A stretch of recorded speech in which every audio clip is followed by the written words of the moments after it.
As you can see here, I have the option of turning all of the background on these images to black and white automatically in one go.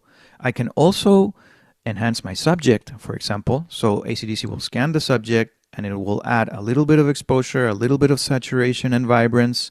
You can darken skin, you can add glow to the skin with soft glow. But what we're going to do now is just change all of these backgrounds to black and white.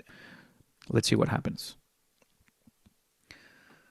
All right, so while ACDSee is working, you can open on the right side the Activity Manager. And the Activity Manager, if you're familiar with it, will show you what ACDSee is doing. And the cool thing about this is that you can keep working on ACDSee while you're batch operating with the settings that we just saw.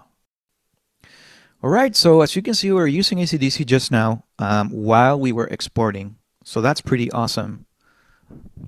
And that is available in ACDSee 2026. Now, let's go to the bottom and take a look at the new folder created.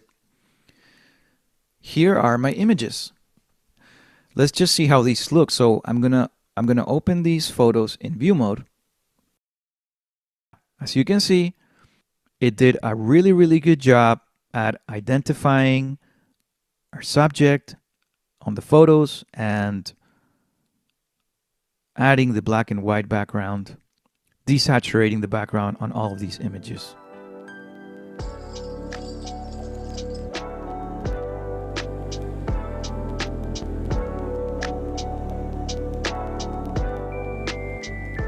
Even on this one, that was taken a bit further out.